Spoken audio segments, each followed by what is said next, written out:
টানা 12 ঘন্টার পর এখন বিকাল ঠিক 5টা 40 মিনিট। একটু বৃষ্টি বন্ধ আছে, পরিবেশটা একটু মানে শান্ত দেখা যাচ্ছে মোটামুটি।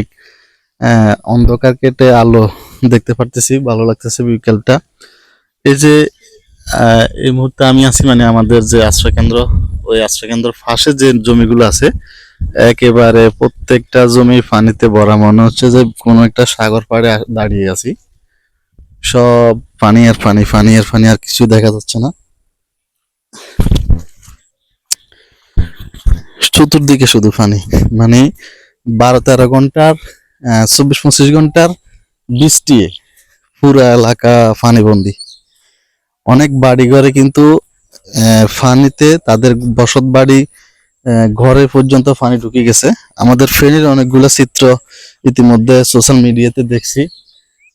অনেকের ঘরে বাসা বাড়িতে পানি ঢুকছে, অনেক যানবাহন চলাচলে বাধা হচ্ছে।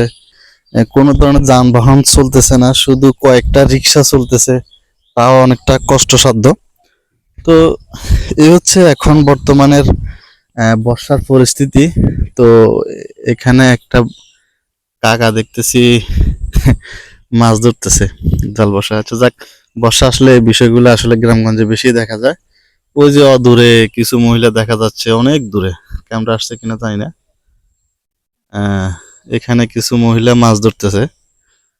তো এই বিষয়গুলো আসলে গ্রামগঞ্জে বর্ষার দিনে বেশি দেখা যায়।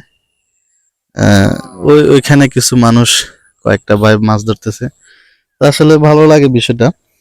এখন কত হচ্ছে, বর্ষা যদি এভাবে চলতে থাকে তাহলে তো আমাদের ক্ষতির পরিমাণটা অনেক বেড়ে যাবে।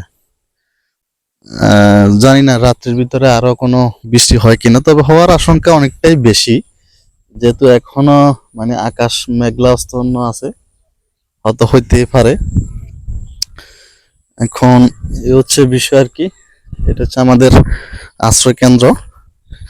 আহ, যদি বেশি বৃষ্টি হয়, পানি উঠে, তাহলে আমরা, আমাদের শেষ ভরসা থাকবে এই আশ্রয় কেন্দ্র।